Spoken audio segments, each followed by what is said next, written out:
إن الحمد لله نحمده ونستعينه ونستغفره ونعوذ بالله من شرور أنفسنا ومن سيئات أعمالنا من يهده الله فلا مضل له ومن يضلل فلا هادي له وأشهد أن لا إله إلا الله وحده لا شريك له وأشهد أن محمدا عبده ورسوله صلى الله تعالى عليه وعلى آله وصحبه وسلم تسليما كثيرا أما بعد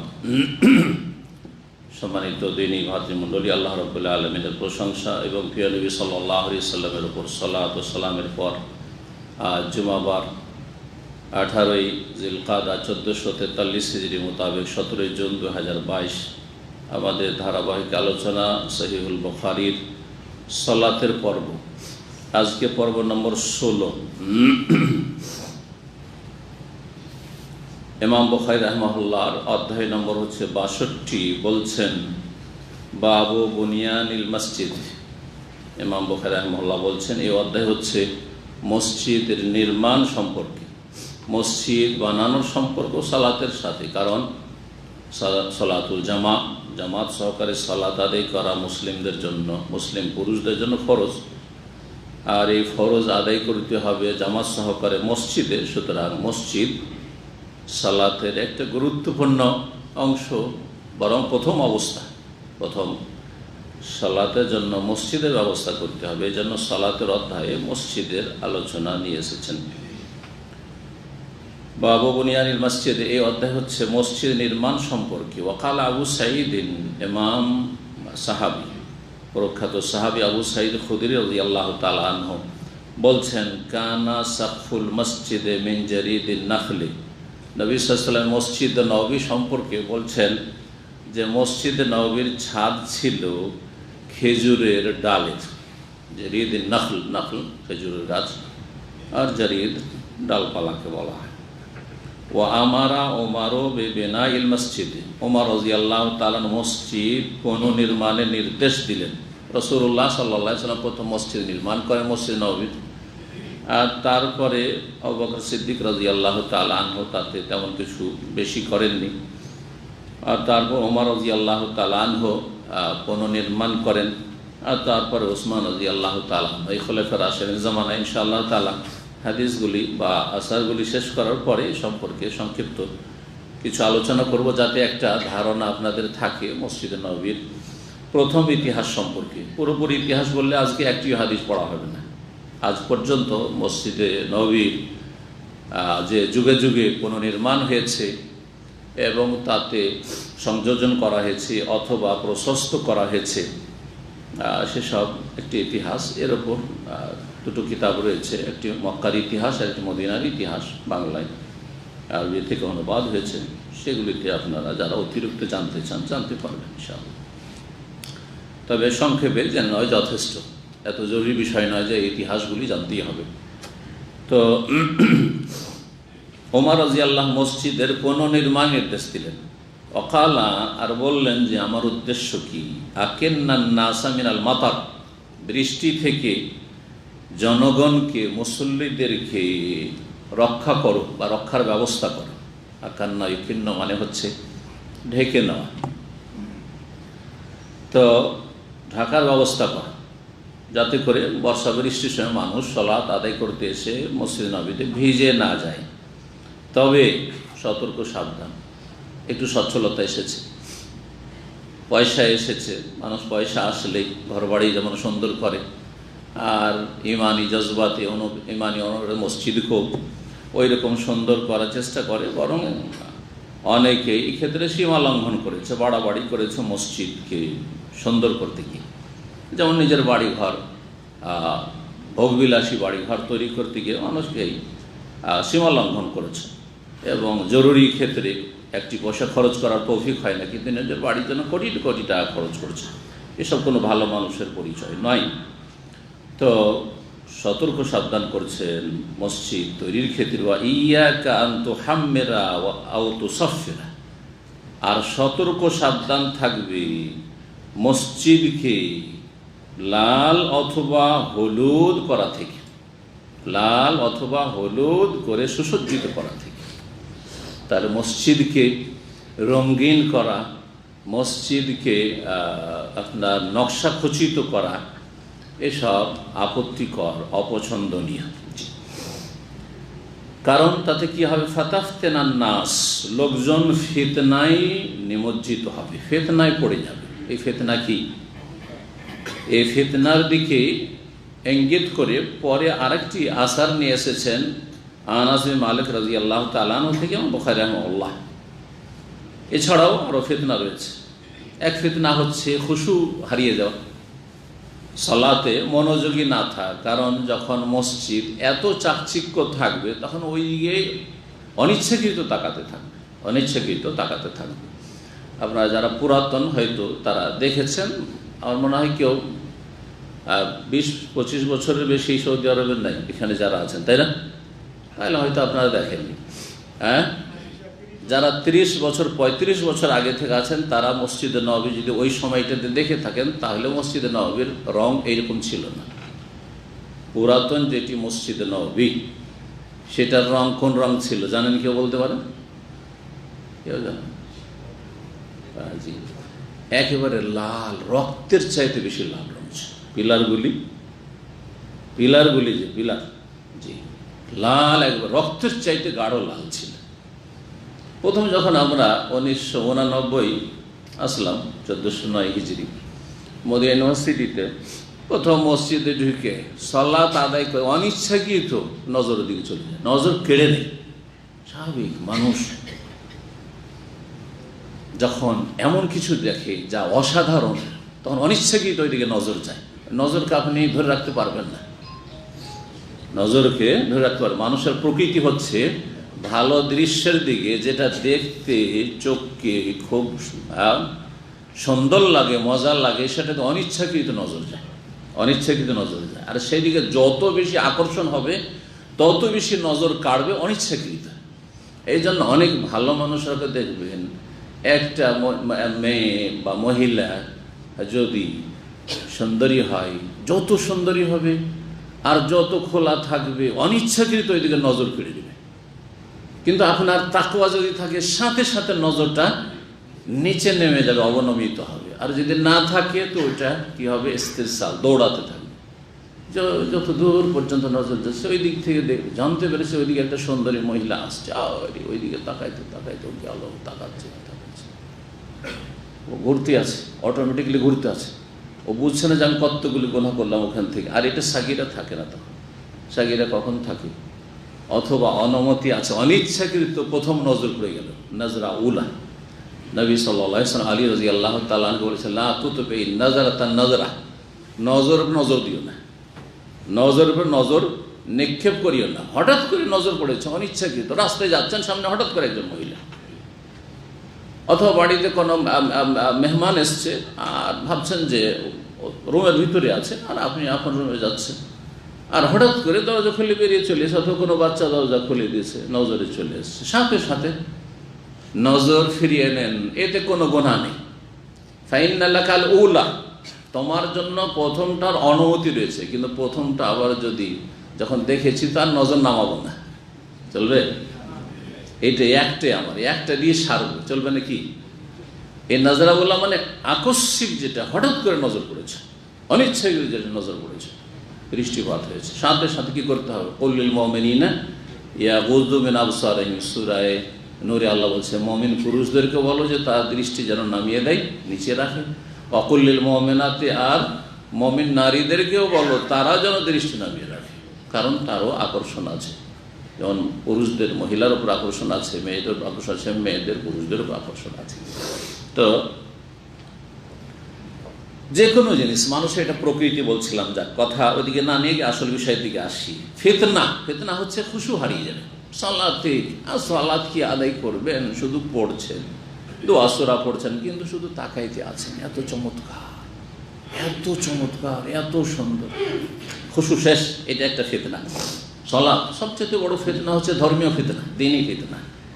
আর সবচেয়ে গুরুত্বপূর্ণ ইবাদত মুসলিম জীবনে হচ্ছে 5 ওয়াক্ত সালাত। সালাতে যদি মানুষ ফিতনায় পড়ে যায়, খুশু না হয়, শুধু তাকাইতেই থাকে, কি হলো? সালাতে রূহ বেরিয়ে গেল। খুশু হচ্ছে রূহ, আত্মা, শরীরের চাইতে অনেক বেশি গুরুত্বপূর্ণ, বরং আসল হচ্ছে আত্মা। এটা খোল মাত্র, কভার, কোনো মূল্য নেই। এখন রূহ বেরিয়ে যায়, হ্যাঁ মৃত, তাড়াতাড়ি একে দাফন করো, দাফন করো, মাটির ওপরে থাকার আর অধিকার নেই। ওয়াকালা আনাস, আনাস রাদিয়াল্লাহু তাআলা আনহু বলছেন, আরেক ধরনের ফিতনা, ইয়াতাবাহাউনা বিহা, যখন মানুষ নকশাখচিত মসজিদ নির্মাণ করবে, সাজসজ্জিত করবে, লাল সবুজ করবে, হলুদ করবে, তখন কি হবে? তা নিয়ে গর্ব করবে। প্রতিযোগিতা চলছে আজকাল মসজিদ বানাবার।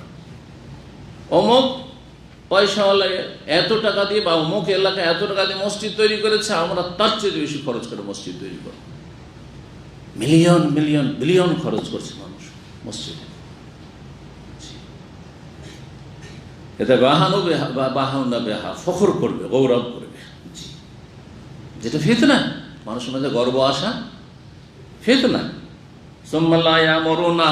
যখন শুধু মসজিদের বিল্ডিং নিয়ে, দেয়াল আর ছাদ নিয়ে, বিল্ডিং নিয়ে গর্ব করবে, তখন তা আবাদ করবে না, আসল উদ্দেশ্য মসজিদে থাকবে না। ইল্লা কালিলা, অল্প কিছু মানুষ, আর তাই হয়েছে কিয়ামতের লক্ষণ। মাসাজিদুহুম আমেরা, মসজিদ তো খুব একেবারে প্যালেসের মতো হবে, আর কত সাজসজ্জিত হবে। ওয়া খারাব মিনাল হুদা, কিন্তু তাতে হেদায়েতের বিরান, হেদায়েতের ক্ষেত্রে মসজিদ বিরান। মসজিদে সলাতে মুসল্লি নেই, ফজরে লোক খুঁজে পাওয়া যায় না, এক কাতার লোক হয় না, বিশাল মসজিদ তৈরি করা আছে। আল্লাহ হেফাজত করে মুসলিম। ইল্লা কালিল। ওয়াকাল ইবনে আব্বাস, ইবনে আব্বাস রাদিয়াল্লাহু তাআলা আনহুমা বলছেন, লা তুযাখরিফুন্নাহা, তোমরা মসজিদকে নকশাখচিত করবে। জাখরাফা, এখান থেকে সূরা যুখরুফ, একটি সূরা যুখরুফ, অলংকার, সাজ। তোমরা মসজিদকে সাজসজ্জিত করবে, নকশাখচিত করবে। কামা জাখরাফাতিল ইয়াহুদ ওয়ান নাসারা, যেমন ইহুদি খ্রিস্টানরা তাদের উপাসনালয়গুলিকে, জি ধর্মশালাগুলিকে তারা নকশাখচিত করেছে। জি, এটি বিজাতির অনুকরণ, অঢেল পয়সা খরচ করা মসজিদে অথবা নিজের বাড়ি ঘরে, তাতেই সারা জীবনের আয় উপার্জন লাগিয়ে দেওয়া, আর বিনা কাজে ঘর তৈরি করে রাখা, সেগুলো তো শয়তান বাস করবে। মসজিদ ছাড়াও নিজের বাড়ি ঘরের ক্ষেত্রে 10-10টা রুম তৈরি করে রেখেছেন, অত দুটো রুমে থাকার লোক নেই। যেই কয়টা রুম থাকার জন্য প্রয়োজন রয়েছে, অতিরিক্ত কোরআন হাদিস দ্বারা প্রমাণিত যে এক মেহমান আসলে তার জন্য একটা রুম লাগবে, একটা রুম তৈরি করবে। এমনি 2-4-5টা রুম খালি পড়ে আছে, মাসকে মাস কেউ বাস করে না, তাহলে সেগুলোতে কে বাস করছে? অবশ্যই কেউ বাস করছে, তা হচ্ছে জিন শয়তান।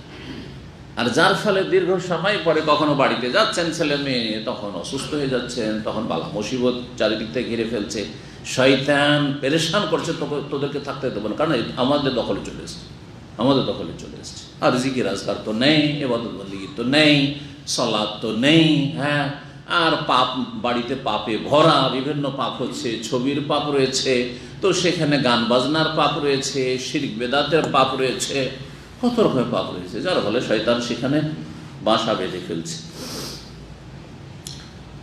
446 নম্বর হাদিসের বর্ণনাকারী সাহাবী তাবেঈ হচ্ছেন ইমাম নাফি রাহিমাহুল্লাহ তাআলা। তিনি তার ওস্তাদ আব্দুল্লাহ বিন উমর, জি তার ওস্তাদ এবং মনিব, স্বাধীন করে দিয়েছিলেন আব্দুল্লাহ বিন উমর রাদিয়াল্লাহু তাআলা আনহুমা। তিনি তার থেকে বর্ণনা করছেন, আখবারাহু, তাকে জানিয়েছেন, মানে নাফি, ইমাম নাফি রাহিমাহুল্লাহকে জানিয়েছেন, আন্নাল মসজিদা কানা আলা আহদি রাসূলিল্লাহ সাল্লাল্লাহু আলাইহি ওয়াসাল্লাম মাবনিয়ান বিল লাবান। রাসূলুল্লাহ সাল্লাল্লাহু আলাইহি ওয়াসাল্লামের আমলে মসজিদ নির্মিত ছিল বিল লাবান, কাঁচা ইটের। লাবানাতুন বা লাবানুন মানে হচ্ছে কাঁচা ইট, আর লাবানুন মানে হচ্ছে লাবান, দুধ। লাবান মানে দুধ। আজকাল সৌদি আরবে 2 রকম লাবান, একটা একটু গাঢ় করে, যেটা আমরা ঘোল বলি আঞ্চলিক ভাষায়, ওইটাকে লাবান, আর যেটা ফ্রেশ দুধ সেটার নাম হালিব। কিন্তু দুধের দুটোই আসবে, লাবান মানেও দুধ আর হালিব মানেও দুধ, বরং কোরআন ভাষায় লাবান। জি, ফিহে আনহারুন মিন মাইন ওয়া আনহারুন মিন লাবানিন, লাবানিন লাম ইয়াতাগায়্যার তা'আমুহু। লাবান দুধ কে লাবান বলছেন।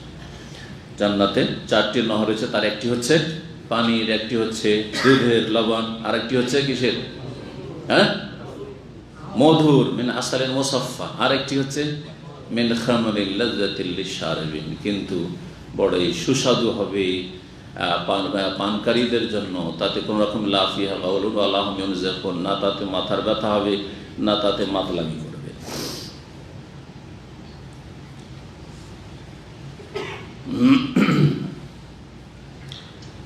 তো বলছেন যে রাসূলুল্লাহ সাল্লাল্লাহু আলাইহি ওয়াসাল্লামের আমলে মসজিদ নববীর যে দেয়াল ছিল তা কিসের ছিল?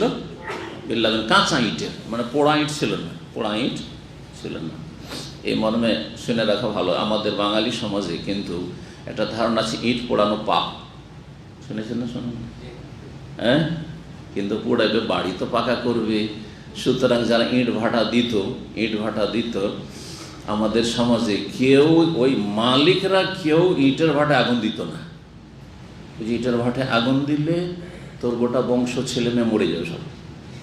শুনেছেন এইসব কুসংস্কারের কথা, বেদাতি আকীদা, যার ফলে করতো গ্রামের এমন লোকে খুঁজতো গরিব, আর তার বাপ নেই, মা নেই, ছেলে নেই, মেয়ে নেই, মরবে, বাকি মরবে তো ও মরবে, আর কে মরবে, বেশি কেউ যেন না মরে। কথা বুঝতে পেরেছেন? দেখেছি আমার মামাদের গ্রাম খুব ধনী গ্রাম, মহাজন গ্রাম, সব পাকা বাড়ি, কাঁচা বাড়ি ছিলই না বললেই চলে। তো ওই গ্রামে ছোটো কলেজে তো মানুষ হয়েছি, তো ওই গ্রামে ভাটা, সবাই প্রতিযোগিতা, ভাটা আজকে থেকে 50 বছর আগের কথা বলছি, তখন ভাটা আর ভাটা। তখন ওই চিমনি ভাটার ওই সব ছিল না, প্রচলন ছিল না। নিজের ভাটা, নিজের জমিতে নিজের মাটি দিয়ে ইট তৈরি করা, তার ভাটা তৈরি করা। দেখেছেন না? দেখেন নেই না? খালি ওই যে বড় বড় কোম্পানিগুলো আছে ইট ভাটার, ওগুলো দেখছেন, হ্যাঁ, চিমনি ভাটা যেগুলো আমরা বলি, কি বলেন ওগুলোকে? কিচ্ছু বুঝে না সব। হ্যাঁ, নিজের ঘরোয়া ভাটা দেখেননি? দেখেছেন? জি। জেনে রাখা ভালো যে আমি একবার প্রথম যখন কাঁচা থেকে পাকা বাড়ি শুরু করব মদিনা থেকে যাওয়ার পরে, তখন আমার জমিতে, আলহামদুলিল্লাহ আমার আব্বার জমিতে একটা ইটের ভাটা দিয়েছিলাম। তো গোটা গ্রামেতে এই ধারণা যে ইটের ভাটাতে আগুন দেওয়ার জন্য কি করতে হবে, মিস্ত্রিরা বলে যে কাকে খোঁজ করবে, তার মানে এমন একটা লোক খোঁজ করবে যার কেউ না থাকে, আত্মীয় স্বজন, মরবে সে মরুক, আপনারা দিতে পারবেন না। তো আমি বললাম যে আমি দেবো মিস্ত্রিদের। মিস্ত্রিরা অবাক হয়ে হাসছে, না না না, আপনি আগুন দিয়ে না। আমি অবশ্যই আগুন দেবো, যাতে করে তোমাদের এই গুমরাহিটা দূর হয়। আচ্ছা, আলহামদুলিল্লাহ আমি নিজের ভাটায় নিজে আগুন দিয়েছিলাম। জি, এখন ওতে দেখা যাচ্ছে লস বেশি, কখনো ঠিকভাবে পুড়লো না, কখনো বেশি পুড়ে গিয়ে ঝামা হয়ে গেল, যার ফলে ওসব বালা মুসিবত বাদ দিয়ে এখন ইট কেনা, পয়সা হয়েছে মানুষের কাছে। এখন ওই যে চিমনি ভাটা, বড় ভাটা, ওইখান থেকে ওইসব কোম্পানি থেকে ইট কেনা মানুষ শুরু করেছে। না হলে আগের যুগে গ্রামগঞ্জের লোকেরা ইট কিনতো না, নিজের ইট তৈরি করে নিজের জমির ইট কাটিয়ে ইট তৈরি করে তারপর তখন ওগুলো পোড়াতো। জি, সব এগুলো পুরানো ইতিহাস, তাই না? জি, আমাদের ছেলেরা বলবে যেগুলো হয়তো আদম আলাইহিস সালামের যুগের কিসসা কাহিনী, তাই না? জি। তো নবী করিম সাল্লাল্লাহু আলাইহি সাল্লাম মসজিদ প্রথম তৈরি হয়েছিল, দেওয়াল ছিল, বলছেন কি নবী সাল্লাল্লাহু আলাইহি সাল্লামের জামানায় কাঁচা ইটের, ওয়াসাকফুহুল জাদীদ, আর ছাদ ছিল খেজুরের ডালপালার, ওয়া আমুদহু খাশাবুন নাখলি, আর আমুদ, আমুদ মানে খুঁটি, এই যে পিলার, খুঁটি ছিল কিসের? মসজিদে নববীর খেজুরের কাণ্ডের, খেজুরের, জি, খাশাবু মানে কাঠ, মানে কাণ্ড, যেটা বডি। ফালাম ইয়াজিল ফিহি আবু বকরিন শাইআ, বারবার আজকে ইমাম কেন আসছে হঠাৎ করে অনিচ্ছাকৃত। তো খলিফায়ে রাশেদ, প্রথম খলিফা রাসূলুল্লাহ সাল্লাল্লাহু আলাইহি ওয়াসাল্লাম আবু বকর সিদ্দিক রাদিয়াল্লাহু তাআলা, তাতে কোনো কিছু বৃদ্ধি করেন নাই, কোনো কিছু বৃদ্ধি করেন। ওয়াজাদা ফিহি ওমর, তবে ওমর রাদিয়াল্লাহু তাআলা তাতে কিছু সংযোজন করেন, বৃদ্ধি করেন। ওয়া বানাহু আলা বুনিয়ানিহি ফি আহদি রাসূলিল্লাহ সাল্লাল্লাহু আলাইহি ওয়াসাল্লাম, তবে সেটা পুনর্নির্মাণ করলেন ওমর রাদিয়াল্লাহু তাআলা আনহু নবী সাল্লাল্লাহু আলাইহি ওয়াসাল্লামের বুনিয়াদের ওপরেই, যা ছিল ফি আহদি রাসূলিল্লাহ, রাসূলুল্লাহ সাল্লাল্লাহু আলাইহি ওয়াসাল্লামের আমলে, বিল্লাবেনে, তাতে বাড়িয়েছিলেন, সম্প্রসারিত কিছুটা করেছিলেন, তাওসিয়া যেটাকে বলা হয়, কিন্তু বানিয়েছিলেন ওই কাঁচা ইট দিয়ে, কাঁচা ইট দিয়ে, যেমন ছিল নবী সাল্লাল্লাহু আলাইহি ওয়াসাল্লামের জামানায়। এই কথা বলার উদ্দেশ্য এই নয় যে ওমর রাদিয়াল্লাহু তাআলা অতটাই রেখেছিলেন যতটা ছিল নবী সাল্লাল্লাহু আলাইহি ওয়াসাল্লামের জামানায়, একটু বড় করেছিলেন। বলবো কতটা বড় করেছিলেন পরে। ওমর রাদিয়াল্লাহু তাতে ওয়াজাদা ফিহে, যেহেতু তাতে অতিরিক্ত করেছেন মানে প্রশস্ত করেছিলেন। ওয়াবানাহু বানিয়েছিলেন যখন, সেটা ওইভাবেই বানিয়েছে যেভাবে রাসূলুল্লাহ আমলে ছিল, কিসের? বিল্লাবেনে, কাঁচা ইটের দেয়াল, ওয়াল জারিদে, আর ছাদ ছিল কিসের? খেজুরের ডালপালার। ওয়া আআদা ওমদাহু খাশাবান, আর যে খুঁটিগুলি ছিল বা পিলারগুলি ছিল সেগুলি পুনরায় তৈরি করলেন কিসের? খেজুরের কাঠের বা খেজুরের কাণ্ডের। কেন? কারণ সেগুলি খেয়ে গেছিল, সেগুলি দুর্বল হয়ে গেছিল বা খেয়ে গেছিল, সেই জন্য। সুম্মা গাইয়ারা উসমান, তারপর উসমান রাদিয়াল্লাহু তাআলা আনহুর জামানা আসলো, তিনি সেটাকে যথেষ্ট পরিবর্তন করলেন। ফাজাদা ফিহি জিয়াদাতান কাসীরা, তাতে অনেকটা বেশি বৃদ্ধি করলেন, সম্প্রসারিত করলেন।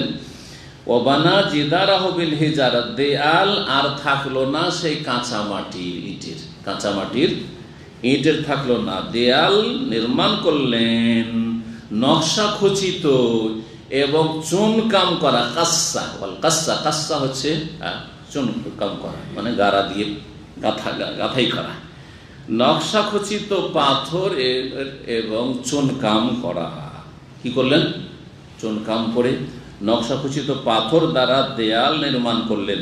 ওয়াজালা ওমদাহু, যে পিলারগুলি ছিল সেগুলি কিসের ছিল? রাসূলুল্লাহ জামানায় খেজুরের কাণ্ডের ছিল, কাঠের। আর আবু বকর সিদ্দিক রাদিয়াল্লাহু তাআলা জামানায় ওই রকমই থাকলো, ওমর রাদিয়াল্লাহু তাআলা জামানায় ওই রকমই থাকলো, কাঠেরই থাকলো, কিন্তু পুনরায় সেই খুঁটিগুলি পরিবর্তন করা হয়েছিল। কিন্তু ওসমান রাদিয়াল্লাহু তাআলা আনহুর জামানায় সেই খুঁটিগুলি তৈরি করা হলো মিন হিজারাতিন মানকুশাতিন, নকশা খচিত কিসের? পাথরে। তখন হয়ে গেল সে পিলারগুলি পাথরের। এই প্রথম ওসমান রাদিয়াল্লাহু তাআলা খলিফায়ে সালিস, খলিফা রাশিদ রাদিয়াল্লাহু তাআলা আনহু ওয়ারদা রাদিয়াল্লাহু আন জামিউস সাহাবাতি ওয়াস সাহাবিয়াত তৈরি করলেন। ছাদ কিসের হলো? এতদিন ছাদ কিসের ছিল? খেজুরের ডালপালা ছিল। ওয়াসাকফুহু বিসাজ, কিন্তু উসমান রাদিয়াল্লাহু তাআলা ছাদ হয়ে গেল সেগুন কাঠের। সেগুন, জিমকে কোন কোন অঞ্চলের আরবরা কি বলে? গিম বলে। জানেন না? মিশরীরা কি বলে? মিশরীরা কি বলে? জিবকে গিব, গিভ করলে ইংলিশও হয়ে যায়। গিভ মানে দাও, আর জিব মানে দাও বা নিয়ে আসো, তাই না? জিব গিভ। তো জিমকে মেসরিরা কি পড়ে? গিম পড়ে। তো সাজকে যদি জিমকে গিম পড়েন তাহলে কি হয়ে যাবে? সাজ কি হয়ে যাবে? শাক হয়ে যাবে। শাক হবে না? হবে না। শাক, ওইটা কি আমরা বলছি সেগুন, তো সেগুন থেকে শাক, এবার বুঝতে পেরেছেন? তো দেখবেন পৃথিবীতে অনেক শব্দ আছে, বিভিন্ন ভাষায় একটি শব্দ ব্যবহার হয়, কিন্তু কিছু কিছু বিকৃতির সাথে বা রূপ পরিবর্তনের সাথে। যেমন ফিরদৌস যখন বললেন বা উচ্চারণ করছেন, পড়ছেন কোরআনে কারিমে জান্নাতুল ফিরদৌস, তখন ভাবছেন এই তো আরবি শব্দ, কিন্তু এটা ল্যাটিন, ইংলিশের যে প্রাচীন ভাষা, ল্যাটিন ভাষা, সে ল্যাটিন ভাষার প্যারাডাইস মানে কি? প্যারাডাইস মানে জান্নাত, আর ফিরদৌস মানে জান্নাত। আজও ইংলিশে প্যারাডাইস মানে জান্নাত। বোঝা গেছে না?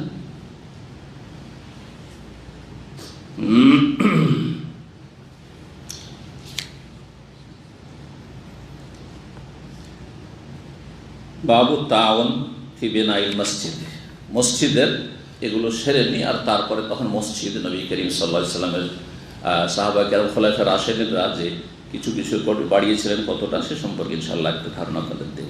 63 নম্বর অধ্যায় বলছেন ইমাম বুখারী রাহিমাহুল্লাহ, বাবু তাওন ফি বিনাইল মসজিদ, মসজিদ নির্মাণের ক্ষেত্রে পরস্পর সহযোগিতা করা। মসজিদ নির্মাণ যদি একজনের দ্বারা সম্ভব হয়, আর কেউ স্বেচ্ছায় বলে আমি একাই মসজিদ তৈরি করে দেব, তো আলহামদুলিল্লাহ একজন পেয়ে গেলেন। যেমন সৌদি আরব হয়ে যাচ্ছে, প্রায় হয়ে যাচ্ছে সৌদি আরবে, যে একজন এক মসজিদ তৈরি করে দিচ্ছে। আমাদের ইসলাম সেন্টারের মসজিদ যেটা পুনর্নির্মাণ করা হয়েছে, আগে একবারে পুরাতন মসজিদ ছিল, হয়তো দেখেছেন পুরাতন ভাইরা, তারপরে সেই মসজিদ ভেঙে বিশাল মসজিদ আর এই কমপ্লেক্স আর এই সাততলা ইসলামিক সেন্টার একজন মানুষ জাজাকুমুল্লাহ খের যিনি মারা গেছেন রাহিমাহুল্লাহ তাআলা আবা হোসেন কোম্পানি তৈরি করে দিয়েছে। আর যদি তা সম্ভব না হয়, যেমন আমাদের দেশে সম্ভব হয় না, তাহলে একজন মানুষ, অনেকে পয়সাওয়ালা আছে, পারবে তৈরি করে, তা করবে না, মসজিদ তৈরি করে দিবে না। বহু লোকে হজ করাচ্ছে প্রতি বছর, অনেক বড় বড় পয়সাওয়ালারা আছে আমি জানি, যারা 10টা 20টা করে লোক প্রতি বছর হজ করাচ্ছে, কিন্তু একটা মসজিদ যা তৈরি করে দিয়েছে এরকম ইতিহাস তাদের জীবনে খুঁজে পাওয়া মুশকিল। একটি মাদ্রাসা একা তৈরি করে দিয়েছে বা চালাচ্ছে, এরকম লোক পাওয়া খুবই মুশকিল। কারণ সেই অন্তর নাই, আর সেই জ্ঞানও নেই ইসলামের। একটা সাদকা জারিয়া, মসজিদ সবচেয়ে উত্তম কাজ, উত্তম সাদাকা। তারপরে মসজিদের পরে তালিমের ব্যবস্থা করা, মাদ্রাসা, তাহফিজ হেফজখানার ব্যবস্থা করা, এতিমখানা, মুসাফির খানা। একজন আমি একাই মুসাফির খানা একটা তৈরি করে দিলাম, এটা হচ্ছে এতিমখানা তৈরি করে দিলাম না, এইরকম লোক খুব কম পাওয়া যায়। যদি এমনটাই হয় তখন কি করতে হবে? হ্যাঁ, তাওন মানে পরস্পর সহযোগিতা করা। তাই বলছেন যে মসজিদ নির্মাণের কাজে পরস্পর সহযোগিতা করা। তারপরে সহযোগিতা কেউ হয়তো অর্থ দিয়ে করছে, কেউ শ্রম দিয়ে করছে, গরিব মানুষ পয়সা দিতে পারে না কিন্তু সময় দিচ্ছে, মিস্ত্রি ফ্রি কাজ করে দেবো, হ্যাঁ ফ্রি কাজ করে দেবো, আমার পয়সা নেই কিন্তু আমার কাঠ আছে, আমার গাছ আছে, গাছগুলো দিয়ে দিলাম, আমার এই আছে সে আছে, যার আছে সেই দিয়ে দিচ্ছে। আল্লাহ রাব্বুল আলামিন ইরশাদ করেছেন এই মসজিদ নির্মাণের ক্ষেত্রে সূরা তাওবার আয়াত নম্বর 17-18, মা কানা লিল মুশরিকিনা ইয়ামুরু মাসাজিদাল্লাহি শাহিদিনা আলা আনফুসিহিম বিল কুফর। মুশরিকদের জন্য কখনো সমীচীন নয় ইয়ামুরু মাসাজিদাল্লাহ, যে আল্লাহর মসজিদ তারা নির্মাণ করবে বা আবাদ করবে। মসজিদের আমারা ইয়ামুরু মানে আবাদ করা হয়, আর আমারা ইয়ামুরু মানে নির্মাণ করা হয়, দুটি অর্থকে সামিল, এটা মনে রাখবেন। এখান থেকে ইমারাতুল মাসাজিদ, মসজিদ নির্মাণ বা মসজিদ আবাদ করা। তো দুটোর মধ্যে সবচেয়ে গুরুত্বপূর্ণ কোনটা? একটা হচ্ছে মসজিদ নির্মাণ করা, আর একটা হচ্ছে মসজিদকে অনাবাদ না হইতে দেওয়া, আবাদ করা নিয়মিত। কোনটা বেশি গুরুত্বপূর্ণ? আবাদ করা। কারণ মসজিদ তৈরি করে দিল কিন্তু মসজিদে সালাত আদায় করেন না গ্রামবাসী, অথচ যথেষ্ট টাকা পয়সা দিয়েছে, এটা দিয়ে নাজাত পাবে? কিন্তু মসজিদ যদি তৈরি নাও করতে পারে, একটা পয়সাও দিতে পারেন গরিব মানুষ, কিন্তু নিয়মিত 5 ওয়াক্ত সালাত আদায় করে, আর মসজিদকে আবাদ করে, পরিষ্কার পরিচ্ছন্ন রাখে, মসজিদের যত্ন করে, মসজিদের খেদমত করে, জান্নাতি। এটা বেশি গুরুত্বপূর্ণ। তো মুশরিকরা হয়তো কোনো মুশরিক আছে, সে আবেগে, এটাও ধর্মীয় কাজ, চলো উদারতা আছে, মানবতার খাতিরে মসজিদে চাঁদা দিয়ে দিবে, কিন্তু বলে যে মসজিদে সালাত আদায় করো। না না না না না না, তোমার ধর্ম তুমি করো, আমি আমার বাপদাদার ধর্ম ছাড়বো না, ঠিক না? এতে কাজ হবে না। আসলে ইমারাতুল মাসাজিদ, মসজিদ আবাদ করা। তো মুশরিক কখনো আল্লাহর মসজিদকে আবাদ করতে পারে না। আর মুশরিকের অধিকাংশই হচ্ছে যে আল্লাহ রাব্বুল আলামিনের মসজিদ নির্মাণও করতে পারে না, অথচ কুফরের অবস্থা আছে, তার দ্বারা কি ইসলামের কাজ হইতে পারে? যদি সাময়িক অল্প কিছু লোক আছে, প্রকৃতি ভালো করে হয়তো আর্থিক দিক থেকে, তো সেই ক্ষেত্রে আসল আবাদ সেটি হলো না। এইরকমই যারা শিরকি আকীদার লোক মুসলিম সমাজে, যারা মাজারপন্থী, বেরেলভী, শিরক বিদআত করে, কবর মাজার পূজা করে, আটরসি, মাইজ ভান্ডারি, চয়, আর এইসব যতগুলি মাজারপন্থী রয়েছে, সুফিরা, এদের মসজিদ তৈরি করে লাভটা কি? কিছুই লাভ হবে না। কারণ এই মুশরিক মসজিদ আল্লাহর আবাদ করলো না, কারণ শাহিদিনা আলা আনফুসিহিম বিল কুফর, রাত দিন কুফরই করছে। এটা মসজিদ তৈরি করছে আল্লাহর ইবাদতের জন্য, ওইদিকে ইয়া গাউস মাদাদ, ইয়া আলী মাদাদ, ইয়া হোসেন মাদাদ, ইয়া কি বলে শাহজালাল মাদাদ, এই করছে। কি লাভ? কিছুই না, বরবাদ করে দিল। তো বলছেন যে মুশরিকদের জন্য এটা মোটেই সমীচীন নয় যে ইয়ামুরু মাসাজিদাল্লাহ, মসজিদ আবাদ করবে তারা বা মসজিদ নির্মাণ করবে শাহিদিনা আলা আনফুসিহিম বিল কুফর, অথচ তারা কুফরির, নিজেদের ওপর কুফরির সাক্ষ্য প্রদান করছে, তাওহীদের সাক্ষ্য দিচ্ছে না, লা ইলাহা ইল্লাল্লাহ সাক্ষ্য প্রদান করছে না। উলাইকা হাবিতাত আমালুহুম, যারা শিরক কুফরি অবস্থায় দুনিয়া থেকে চলে গেল, তাদের আমলগুলি বিনষ্ট হয়ে যায়, ধ্বংস হয়ে যায়। অফিন নারহুম খালিদুন, সুতরাং জাহান্নামে চিরস্থায়ী হবে। মসজিদ নির্মাণ করেও জাহান্নামী হবে, চিরস্থায়ী জাহান্নামী। শিরক কুফরির অবস্থা, বড় শিরকের অবস্থা যদি চলে যায়, কুফরির অবস্থা নয়। নাস্তিক, পয়সা আছে, যাও তোমরা নেতা, জনগণের ভোট নিতে হবে, যাও মসজিদ তৈরি করো, যত টাকা লাগে আমি দেবো, ফির জান্নাত পাবে? কখনো জান্নাত পাবে না। হবে তা আমল বরবাদ হয়ে গেছে, অফির নারেম খালেদ, জাহান্নামে চিরকাল থাকবে। ইন্নামা ইয়ামুরু মাসাজিদ আল্লাহ। তাহলে আসল মসজিদ আবাদকারী কারা? আসল মসজিদ সত্যিকার অন্তর থেকে যথাযথ মসজিদ নির্মাণকারী কারা? দুটি অর্থ। ইন্নামা ইয়ামুরু মাসাজিদ আল্লাহ, আল্লাহর মসজিদ, মসজিদগুলি আল্লাহর সাথে সম্পৃক্ত আল্লাহ করেছেন। জি, আল্লাহর মসজিদকে নির্মাণ করবে বা আবাদ করবে ওরাই মান আমান বিল্লাহ, যারা আল্লাহর প্রতি ঈমান রাখে, তাওহীদ ভিত্তিক ঈমান, শুধু ঈমানের দাবি নাই, ওয়াল ইয়াউমিল আখির, আর পরকালের প্রতি যারা বিশ্বাসী, ওয়া আকামাস সালাত, সালাত কায়েম করে। বেনামাজি, পয়সা আছে, মসজিদ তৈরি করছে। অনেকে আছে ইসলামের দাবিদার, কিন্তু বেনামাজি, নামাজ টামাজ পড়ে না, নামাজ পড়তে মসজিদে আসে না, তোমরা পড়ো, মসজিদ তৈরি করে দিলাম, চলবে না। যারা সত্যিকার মসজিদ আবাদকারীর, মসজিদ নির্মাণকারী, ওয়াকামাস সালাত, সালাত কায়েম করবে, ওয়াতাজ যাকাত, যাকাত প্রদান করবে, ওয়ালাম ইয়াখশা ইল্লাল্লাহ, আল্লাহ ছাড়া কাউকে ভয় করবে না, কাউকে ভয় করবে না। এই নয় যে গায়রুল্লাহকে ভয় করে, সুতরাং হ্যাঁ জনগণকে খুশি করার জন্য মসজিদও দান করে, আর গির্জা তো দান করে, মন্দিরও দান করে। নেতা আছে না নেই? কারণ তাদের উদ্দেশ্য তো আল্লাহ সন্তুষ্টি নয়, তাদের উদ্দেশ্য হচ্ছে মানুষের সন্তুষ্টি, জনগণকে সন্তুষ্ট রাখা, আর জনগণের কাছ থেকে ভোট হাসিল করা অথবা জনপ্রিয়তা লাভ করা, মানুষের সুনাম কুড়ানো, সুনাম কামানো উচিত। ওয়ালাম ইয়াখশা ইল্লাল্লাহ, আল্লাহ ছাড়া কাউকে যারা ভয় করে না, ফাসা উলাইকা ইয়াকুনু মিনাল মুহতাদিন, তাহলে নিশ্চিত, এখানে যেহেতু সন্দেহ সে নিশ্চিত, সম্ভবত নয়, আশা মানে সম্ভবত হয়। তো ক্ষেত্র বিশেষে কোরআনে কারিমে আপনাকে অনুবাদ করতে হবে। সুতরাং নিশ্চিত উলাইকা, যে ওরাই হবে কি, আইয়াকুনু মিনাল মুহতাদিন, তার ওই যে হেদায়েত প্রাপ্ত, তারাই হচ্ছে হেদায়েত প্রাপ্ত। সূরা তওবা আয়াত নম্বর 17-18, 447 নম্বর হাদিস।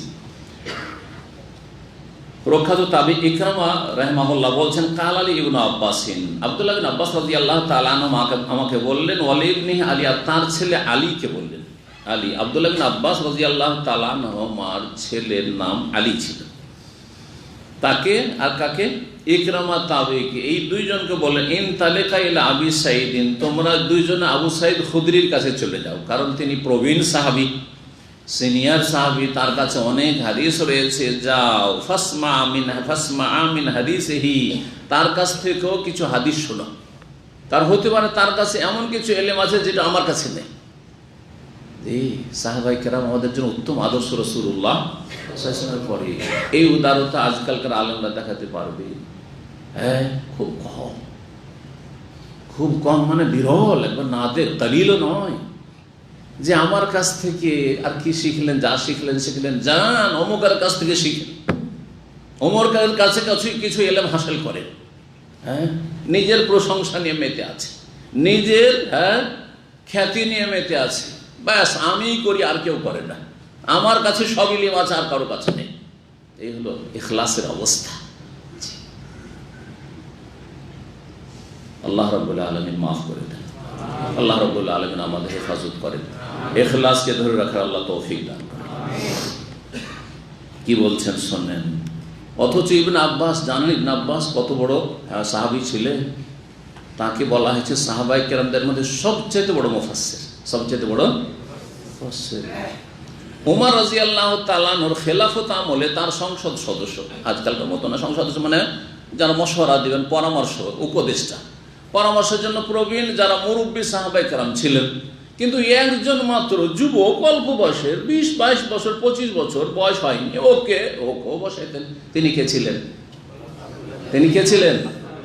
আব্দুল্লাহ বিন আব্বাস। সবাই রাগ করতো মনে মনে যে এইটা কেমন কথা হলো। যারা 60 বছর 70 বছর বয়স, তাদের মাঝে একটা 20-25 বছরের ছেলে বসে থাকে আর সেও ওখানে কোনো কথা বলে, তো অনেকে এটা মাইন্ড করে, তাই না? স্বাভাবিক, আমাদের মাঝে কেন বসবে, এর চাইতে বড় বড় আমার ছেলেরা আছে। অনেকে বলে না, আরে তোর মতো আমার কয়েকটা ছেলে আছে, তোর চাইতে বড় ছেলে আছে আমার, তাই না? অহংকার একটা।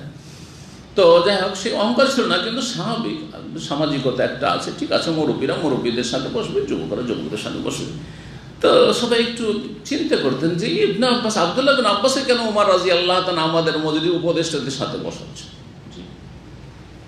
তো মাঝে মাঝে পরীক্ষা করতেন তিনি, তোমাদের কাছে কতটা ইলম আছে, আর ইবনে আব্বাস দেখো তার কাছে কত ইলম আছে। তাফসীর সম্পর্কে, কোরআনে কারীম সম্পর্কে বিশেষ দোয়া ছিল রাসূলুল্লাহ সাল্লাল্লাহু আলাইহি ওয়াসাল্লামের।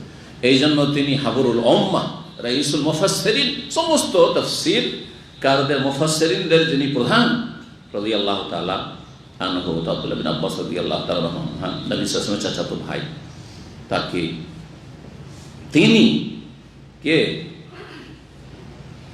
বলছেন, ইকরামা বলছেন যে আমাকে ইবনে আব্বাস, মানে আব্দুল্লাহ বিন আব্বাস পাঠাচ্ছেন ইকরামাকে আর নিজের ছেলেকে বলছেন, আর ইকরামা যে তার আর এক ছাত্রকে বলছেন আবু সাঈদ খুদরির কাছে চলে যাও, তার কাছ থেকে হাদিস শিখো, আমার কাছে যা শিখলে যাও, তার কাছে এমন কিছু হাদিস মুখস্থ আছেন রাসূলুল্লাহ সাল্লাল্লাহু আলাইহি ওয়াসাল্লাম থেকে। তখনকার যুগে তো কেতাব ছিল না, যে কেতাব থেকে সব পড়িয়ে দিল আমি তো সব পড়িয়ে দিলাম, এরকমটাও ছিল না। সুতরাং সেখানে কিছু কিছু হাদিস হয়তো মুখস্থ। আবু সাঈদের আছে, তিনি বর্ণনা করেছেন রাসূলুল্লাহ সাল্লাল্লাহু আলাইহি ওয়াসাল্লাম থেকে সরাসরি শুনি, আমি সরাসরি শুনিনি, আমার কাছ থেকে যদি শিখো তাহলে ভায়া হয়ে আমি আবু সাঈদ থেকে শুনেছি, তার চাইতে ভালো কি যে সরাসরি তার কাছ থেকে। এটা বলা হয়েছে এজাজা আলিয়া, ওপরের ওস্তাদ যদি পাই তাহলে জুনিয়রের কাছে কেন শিখবো। আজকাল বড় রোগ হচ্ছে মারাত্মক সোশ্যাল মিডিয়াতে, আর আমাদের যারা সহি আকীদার ভাই বোন তাদের একটি বড় রোগ অজ্ঞতার কারণে হচ্ছে যে বড় বড় আলেমদের কাছ থেকে এরা ইলম শিখে না। কার কাছ থেকে শিখে? যাদের বাকপটু, অথচ তাদের যে কোনো রকমের যোগ্যতা, ইলমি যোগ্যতা আছে না, সোশ্যাল মিডিয়াতে খুব একটু চমক লাগানো কথাবার্তা বলে, আর তাতে একটু মশলা দিয়ে কথা বলতে পারে, মনে করে বাপরে বাবা, তো বলার ভঙ্গি তো অমায়িক ভঙ্গিমা, আর এ তো দারুণ ব্যাপার স্যাপার। আজকাল তো তরুণদের একবারে কি হয়েছে, যেটা কি বলা আছে,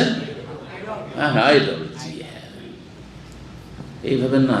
কিয়ামতের একটি লক্ষণ হচ্ছে আকাবের থেকে না শিখে আসাগের থেকে শিখে, বড়দেরকে বাদ দিয়ে ছোটদের কাছ থেকে ইলম শেখা, বড়দেরকে বাদ দিয়ে ছোটদের থেকে ইলম শেখা।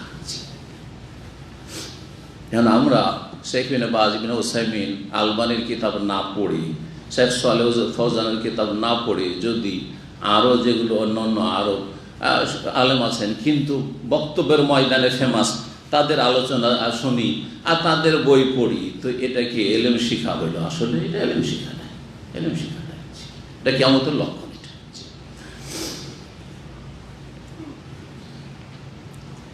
তো যাও আবু সাঈদ খুদরি থেকে হাদিস শিখো। ফান্তালাকনা, আমরা গেলাম দুইজনে। ফাইদা হুয়া ফি হায়াতিন ইউসলাউ, দেখলাম যে তিনি তার বাগানে আছেন, আর বাগানে তিনি কৃষি কাজ করছেন। সুবহানাল্লাহ।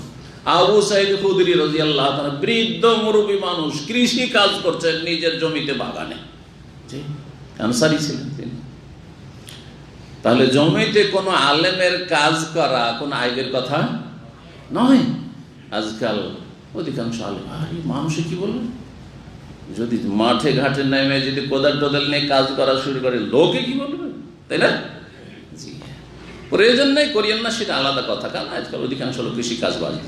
আমাদের এক ওস্তাদ ছিলেন, সুবহানাল্লাহ, বুখারী পড়াইতেন, শাইখুল হাদিস, বুখারী পড়াইতেন, আর গ্রামে দাওরা মাদ্রাসা, বুখারী পড়িয়ে ক্লাস শেষ হইতো, আর সাথে সাথে সামনে মাদ্রাসার সামনে জমি, কোনো লজ্জা টজ্জা নেই, জমিতে নেমে যেতেন, সাথে জামা টামা পাঞ্জাবি খুলে দিয়ে, সব খুলে দিয়ে, আর একবার কোদাল টোদাল নিয়ে যেমন চাষাবাদ করে নেমে যেতেন। রাহিমাহুমুল্লাহ জামিয়ান। এতে হয় কি, মানুষ অহংকার মুক্ত থাকে। সাংসারিক কাজে যদি কেউ থাকে, ছোটখাটো কাজ করে, তাহলে এতে কি হবে, অহংকার মুক্ত থাকবে, যে আমি যে কোনো কাজ করতে পারি। আল্লাহ না করে যদি ধরেন এমন কোনো দুর্দিন আসে যেই সময় আপনি সৌদি আরবে চলে গেলেন, আর সৌদি আরব থেকে গিয়ে দেখছেন যে আমার কাছে কৃষি কাজ করে আমার জমি জায়গা থেকে কোনো ফসল করে খাওয়া ছাড়া আর বিকল্প কোনো রুজির ব্যবস্থা দেখছি না, কোনো অসুবিধা নেই, কারণ আমি সব করব, সব করতে সক্ষম। কথা বোঝা গেছে কিনা? এই মন মানসিকতা থাকবে, অহংকার মুক্ত থাকবেন, আর টেনশনও মুক্ত থাকবেন, অসুবিধা নেই। চাকরি গেলে আছে, অসুবিধা কি, যে অবস্থা থেকে সে অবস্থায় করে খেতে পারবো। তো দেখছেন যে বাগানে কাজ করছেন তিনি। ফাখাযা রিদাহু, তখন খালি গায়ে ছিলেন। তাহলে কাজ করছেন নিজের বাগানে, খালি গায়ে ছিলেন। ছাত্র গিয়েছে, দুইজন তাবেঈ ইলম শিখার জন্য, আর রাসূলুল্লাহ সাল্লাল্লাহু আলাইহি ওয়াসাল্লাম হাদিস শোনাবো, সুতরাং তিনি তার চাদরটা নিলেন, ফাহাতাবার, সেটা শরীরে জড়িয়ে নিলেন, চাদরটা পরে নিলেন। সুম্মা আনসা ইউহাদ্দিসুনা, তারপর আমাদেরকে হাদিস বর্ণনা করতে লাগলেন। আনসা মানে লাগলেন, আনসা ইউহাদ্দিসুনা মানে বাদা ইউহাদ্দিসুনা, আমাদেরকে হাদিস শোনাতে লাগলেন। হাত্তা তাআলা যিকরে বিনাইল মসজিদ, হাদিস শোনাচ্ছিলেন মসজিদ নির্মাণ সম্পর্কে, মসজিদ নববীর নির্মাণের ইতিহাস সম্পর্কে। ফাকালা, বললেন, কুন্না নাহমিলু লাবিনাতান লাবিনাতান, আমরা মসজিদে নবী নির্মাণ করছিলাম রাসূলুল্লাহ সাল্লাল্লাহু আলাইহি ওয়াসাল্লামের জামানায়, আর এক একটি করে মাটির তৈরি করা ইট নিয়ে এসে দিচ্ছিলাম। লাবেনা লাবেন, একটা করে ইট। তো আমাদের দেশের মধ্যে ছোট ইট নাই, কিন্তু এখানকার ইট, আর তখনকার আরো বড় হয়তো, এখনকার এমনিও এখানকার ইটগুলি বড়, আর তারপরে তখন আরো বড় করে তৈরি করা হইতো। যেমন আমাদের দেশে আগে দেওয়াল ঘরগুলো তৈরি হতো না, গাড়া করে, তো বড় বড় করে চাপ উঠিয়ে দেওয়াল তৈরি করতো মানুষরা। ও আম্মার, কিন্তু আম্মার বিন ইয়াসির রাদিয়াল্লাহু তাআলা আনহু, সুবহানাল্লাহ, মুহাজির এবং বাপ শহীদ, মা শহীদ সুমাইয়া রাদিয়াল্লাহু তাআলা আনহা, ইয়াসির রাদিয়াল্লাহু তাআলা শহীদ, দুইজনে শহীদ হয়েছে জালিম কাফের আবু জাহলের হাতে। আম্মার রাদিয়াল্লাহু তাআলা আনহু তিনি নিয়ে আসছেন লাবেনাতান লাবেনাতান, দুটো দুটো করে, একবারে দুটো দুটো করে নিয়ে আসছিলেন। তিনি বড় শক্তিশালী মানুষ ছিলেন, অথচ বয়স্ক মানুষ। ফারাআহুন নবী সাল্লাল্লাহু আলাইহি ওয়াসাল্লাম, নবী সাল্লাল্লাহু আলাইহি ওয়াসাল্লাম তাকে দেখলেন যে দুটো করে ইট নিয়ে আসছে মসজিদে নবী নির্মাণের জন্য। নবী সাল্লাল্লাহু আলাইহি ওয়াসাল্লাম সেখানে রয়েছেন, শরীরে উপস্থিত। ফায়ানফুযু তুরাব আনহু, দুটো ইট নেওয়ার কারণে তিনি সোজা এইভাবে ধরে রাখতে পারছেন না, ধরতে হচ্ছে, তখন পেটে লেগে যাচ্ছে, ইটগুলো এসে পেটে লেগে যাচ্ছে। তো দেখি শরীরে কি লেগেছে, ধুলো লেগেছে, ইটগুলো নিয়ে আসার জন্য শরীরে ধুলো লেগেছে। তার মানে আম্মার রাদিয়াল্লাহু তাআলা খালি গায়ে ছিলেন। তাহলে খালি গায়ে চলাফেরা করা প্রয়োজন নেই, যেখানে পরিবেশ আছে, কোনো আইবের কথা নেই, কোনো আইবের কথা নয়, প্রয়োজন নেই। কিন্তু বিনা প্রয়োজন নয়, বিনা প্রয়োজনে নয়। সৌদি আরবে এখানে খালি গায়ের পরিবেশ নেই, কিন্তু আমাদের বাঙালি ভাইয়েরাকে দেখা যায়, আল্লাহ হেদায়েত করে, নিজের শুধু রুমের ভিতরে না, রান্না বান্না করে কিচেনে 4-5 জন করছে, একেবারে খালি গায়ে, শুধু একটা লুঙ্গি শরীফ আছে। হাসছেন কেন লুঙ্গি শরীফ বলাতে? যদি মাজার শরীফ, যেখানে শিরিক করছে সেটা মাজার শরীফ হয়, বাগদাদ শরীফ হয়, আজমির শরীফ যদি হয়, টঙ্গী শরীফ হয়, তো লুঙ্গি শরীফ হইতে কি আমরা ইজ্জত ঢাকছে, কথা বোঝা গেছে, ইজ্জত ঢাকছে। মাজার কি দিচ্ছে আপনাকে? কিছু দিতে পারেন, দিতে পারে, কিছু দিতে পারে। ভারতের বেরেলিরা বেরেলভি শরীফ বলে, যেখানে আহমদ রেজা খান বেরেলভির জন্ম, সেটা কি বলে জানেন? বেরেলি শরীফ। অথচ সেখানে শতকরা 80 জন এখন হিন্দু বাস করে, 20 জন হবে হয়তো মুসলিম। সেটা যদি বেরেলি শরীফ হইতে পারে, তো আপনার লুঙ্গি শরীফ, জামা শরীফ কেন হবে না? জি, সব শরীফ। তো নবী সাল্লাল্লাহু আলাইহি ওয়াসাল্লাম দেখলেন যে ধুলো লেগে আছে তার গায়ে। ফায়ানফুযু তুরাব আনহু, তার শরীর থেকে ধুলোগুলো ঝেড়ে দিচ্ছে নবী সাল্লাল্লাহু আলাইহি ওয়াসাল্লাম রাহমাতুল আলামিন। সাহাবীর শরীর থেকে কি করে দিচ্ছেন? ধুলো ঝাড়ছে। ওয়াকুল, আর বলছেন, ওয়াইহা আম্মার, হাই আম্মার। ওয়াইহা মানে হাই, ওয়াইহা মানে হচ্ছে হাই। জি, আফসোস করে মানুষ বলে, হাই আম্মার। তাকতুলুহুল ফিয়াতুল বাগিয়াহ, বিদ্রোহী দলটি তাকে হত্যা করবে। এমন এক সময় আসবে যে সময় একটি বিদ্রোহী দল বেরোবে, যে বিদ্রোহী দল আম্মার রাদিয়াল্লাহু তাআলা আনহুকে শহীদ করবে, হত্যা করবে। ইয়াদউহুম ইলাল জান্নাহ, আম্মার তাদেরকে জান্নাতের দিকে আহ্বান করবে। ওয়া ইয়াদউনাহু ইলান নার, কিন্তু সেই বিদ্রোহী দলটি তাকে জাহান্নামের দিকে ডাক দেবে। আল্লাহু আকবার। ক্বালা ইয়াকুলু আম্মার, আম্মার রাদিয়াল্লাহু তাআলা আনহু এই কথা শুনে ভবিষ্যৎবাণী রাসূলুল্লাহ সাল্লাল্লাহু আলাইহি ওয়াসাল্লাম করলেন, মুজিজা, এটি হচ্ছে অলৌকিকত্ব। আল্লাহ জানিয়ে দিয়েছেন যে এমন একটা সময় আসবে যখন মুসলিমদের মাঝে ফিতনা হবে, আর যেই ফিতনায় জড়িয়ে যাবে, আর যার ফলে একদল বিদ্রোহের ঘোষণা করবে, আনুগত্য করবে না খলিফায়ে রাশেদের খলিফার, আর তারা নিজের যুক্তিকে প্রাধান্য দিতে যাবে, যদিও সেটি তাদের ইজতিহাদি ভুল ছিল। আমরা ঈমান ইয়াকিন রাখি যে ইজতিহাদি ভুল ছিল। আর ইজতিহাদ করে মানুষের যদি ইজতিহাদের যোগ্যতা থাকে, আর ইজতিহাদ করে, তারপর যদি ভুল সিদ্ধান্তেও উপনীত হয় বা ভুল কাজ করে, ভুল ফতোয়া দিয়ে দেয়, অথচ ইলমি যোগ্যতা আছে, ভুল সিদ্ধান্ত নেয় অথচ সিদ্ধান্ত নেওয়ার মতো যোগ্যতা কোনো শাসকের বা নেতার আছে, তাহলে সে গুনাহগার হবে না, কারণ ইচ্ছা করে সে অন্যায় কাজ করে, ইচ্ছা করে সে অন্যায় কাজ করেনি। এটা হচ্ছে ইজতিহাদি ভুল আর গায়রে ইজতিহাদি ভুলে পার্থক্য। গায়রে ইজতিহাদি ভুল অযোগ্য লোক, অযোগ্য লোক যতটুকু জ্ঞান নেই ততটুকু করতে যাওয়া, সেই জন্য ভুল করেছে, তাহলে সে গুনাহগার অবশ্যই। আপনাদের সাধারণ মানুষ যারা কোরআন হাদিস সরাসরি অর্থ বুঝেন না, তাফসীরও বুঝেন না, আর কিছুটা সামান্য অর্থ বুঝলেও সবগুলি হাদিস আপনার সামনেও নজরেও নেই, আয়াতও সামনেও নেই যে আপনি একটি মাসলা সম্পর্কে সিদ্ধান্ত আপনি নিতে পারবেন অথবা স্টাডি করার মতো এরকম যোগ্যতা আছে, আর ফতোয়া দেওয়া শুরু করেছে ইচ্ছা মতো স্বাধীন চেতা হয়ে ফতোয়া দিচ্ছে না, চলবে? তাহলে আপনি মুজতাহিদ না, অযোগ্য, সুতরাং আপনি গুনাহগার হবেন। ভুল হলে তো অবশ্যই গুনাহগার। এমনকি ওলামারা বলেছেন যে অযোগ্য ব্যক্তির ফতোয়াটাও গুনাহের কাজ, অযোগ্য ব্যক্তির ফতোয়া দেওয়াও গুনাহগার। তবে কি করবো, অযোগ্য ব্যক্তি সাধারণ জনগণ যেই ফতোয়া কোনো ভালো আলেমের কাছ থেকে শিখেছে, শুনেছে অথবা পড়েছে, সেটা যদি ঠিকভাবে সংরক্ষণ করে হুবহু বলতে পারে, নকল করবে। সে মুফতি নয়, সে নাকেলে ফতোয়া, সে নাকেলে ফতোয়া, ফতোয়া নকলকারী। ফতোয়া নকল করাই বাধা নেই, কিন্তু নকল করতে কি যেন বিকৃতি না ঘটান, ঠিকভাবে যেন সেটা আদায় করতে পারেন। ঠিক তো বলেন আফসুস, আক্ষেপ, আম্মা তাকতুলহুল ফিয়াতুল বাগিয়া, সেই বিদ্রোহী দলটি তাকে হত্যা করবে। ইয়াদুহুম ইলা জান্নাহ, আম্মা তাদেরকে ডাকবে জান্নাতের দিকে। ওয়া ইয়াদুনাহু ইলান নার, কিন্তু তারা ডাকবে আম্মারকে যে না, আমাদের সাথে এসো, জাহান্নামের দিকে ডাকবে। কালা ইয়াকুল আম্মার, আম্মার তখন বলেন আউযু বিল্লাহি মিনাল ফিতান, সমস্ত ফিতনা থেকে আল্লাহর কাছে আশ্রয় গ্রহণ করছি, আল্লাহর কাছে আশ্রয় গ্রহণ করছি। আউযু বিল্লাহি মিনাল ফিতান, আল্লাহুম্মা ইন্নী আউযু বিকা মিনাল ফিতানি মা যাহারা মিনহা ওয়া বাতান। এই দোয়াটি মুখস্থ করে, প্রকাশ্য হোক গোপনে হোক, মানে আশেপাশে ফিতনা আছে, বুঝি, যাকে আমি নিজের মনে করছি সেই ফিতনা, হ্যাঁ, যাকে আমি নিজের মনে করছি বা যেটা আমার জন্য ভালোবাসছি সেটা হচ্ছে ফিতনা। কে পয়সাকে ভালোবাসেন? সবাই পয়সাকে ভালোবাসেন, তাই না? যদি 1 লাখ টাকা দেবে, ভাই এত টাকা নেবো না, বালা মুসিবত কেউ আছে পৃথিবীতে খুঁজে পাওয়া যাবে যে আমি 1 লক্ষ না 1 কোটি রিয়াল তোমাকে দেওয়া হবে, কেউ বলে না না না আমি পারবো না, সামলাতে পারবো না, পৃথিবীতে খুঁজে পাওয়া যাবে? পাওয়া যাবে না।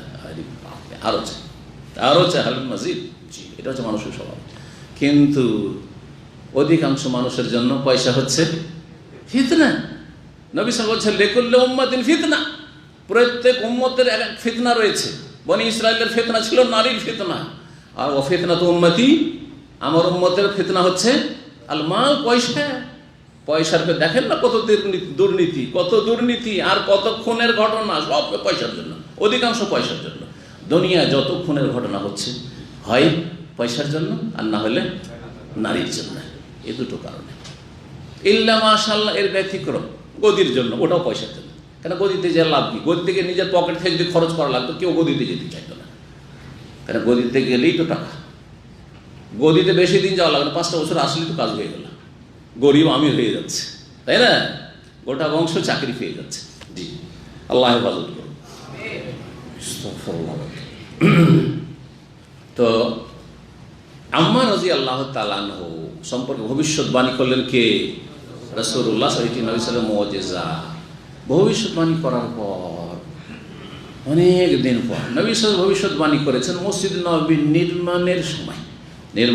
মসজিদ নববী নির্মাণ হয়েছে প্রথম হিজরিতে, তাহলে 10 বছর গেল ওইদিকে। আর আলী রাদিয়াল্লাহু তাআলা আনহু যখন খলিফা হলেন, তখন মুআবিয়া রাদিয়াল্লাহু তাআলা আনহু গভর্নর ছিলেন, আমির ছিলেন কোথাকার? দামেস্কের, শাম দেশের। তাকে বললেন যে সমস্ত যে মুসলিম এলাকা, সমস্ত মুসলিম শহরগুলির যারা আমির ওমারা, তারা সবাই বায়াত করলো, শপথ করলো খলিফার সাথে বায়াত করা ফরজ, তুমি বায়াত করো। তখন তিনি একটি যুক্তি দাঁড় করে দিলেন, আর এই যুক্তি দাঁড় করতে গিয়ে ইজতিহাদে তিনি ভুল সিদ্ধান্ত নিয়ে ভুল করে ফেললেন। এই জন্য আগে বলেছি সেটা ছিল ইজতিহাদি ভুল। আল্লাহর কাছে ক্ষমার আশা অবশ্যই রয়েছে, আল্লাহ ক্ষমা করে দিয়েছেন, কিন্তু ভুল হয়েছে। দুটোই ঠিক হতে পারে না, 1 1 2ও হয়, 1 1 3ও হয়। কেউ যদি বলে দুটোই ঠিক, তাহলে কি বলবেন? ওকে পাগল বলবেন না? ঠিক তেমনই আল হাক্কু লা ইয়াতাআদ্দাদু, হক একের বেশি হয় না। যদি এটা হক হয় তো আর একটা কি ভুল, এটা যদি সহি হয় তো আর একটা হচ্ছে গলত। কথা বোঝা যাচ্ছে না? তবে গলত দুই রকম, একটা হচ্ছে ইচ্ছা করে গলত করা, আর একটা হচ্ছে অনিচ্ছাকৃত ভুল হয়ে যাওয়া। ইচ্ছা করে ভুল হওয়া আর অনিচ্ছাকৃত ভুল হওয়া। তো মুআবিয়া রাদিয়াল্লাহু তাআলা বললেন যে আমি বায়াত করব, ঠিক আছে, কোনো আপত্তি নেই। অবশ্যই মুআবিয়া রাদিয়াল্লাহু তাআলা আনহুর খেলাফতের কোন রকম লোভ লালসা ছিল না।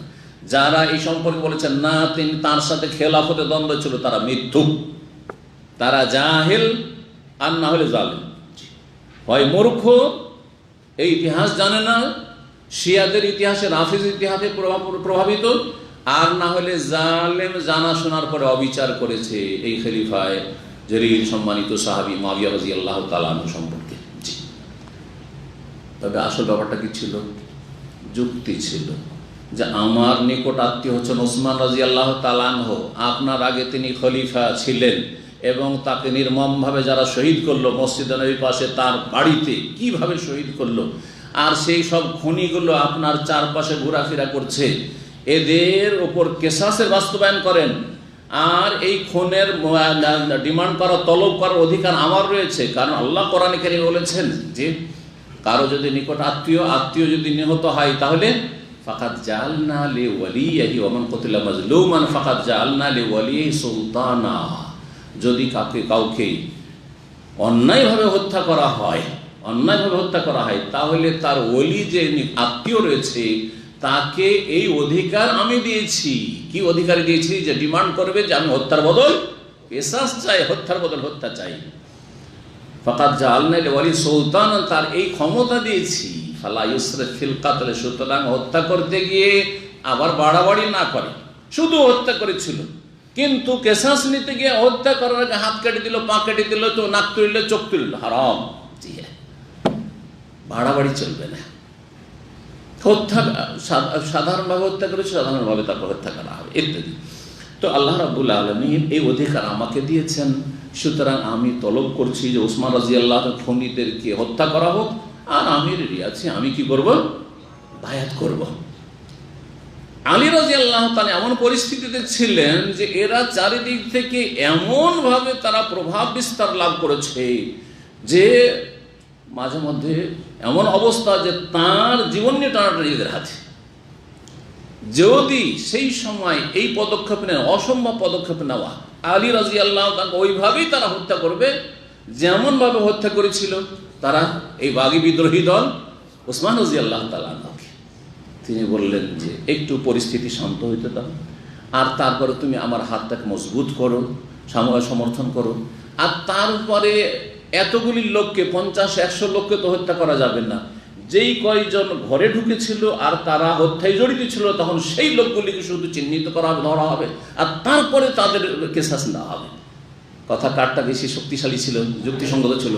আলী রাদিয়াল্লাহু কথা বলছেন না, আগে হত্যার বদল হত্যা, কেসাস, তারপরে বায়াত। এই যে ধীরে ধীরে ধীরে দূরত্ব তৈরি হয়ে গেল।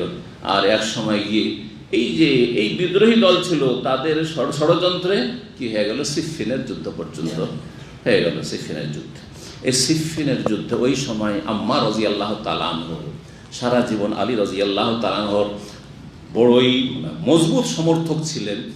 আর বয়স্ক মানুষ, 80 বেশি বয়স হয়ে গেছে, তারপরও সেই লড়াইয়ের ময়দানে আলী রাদিয়াল্লাহু তাআলার পাশাপাশি ছিলেন।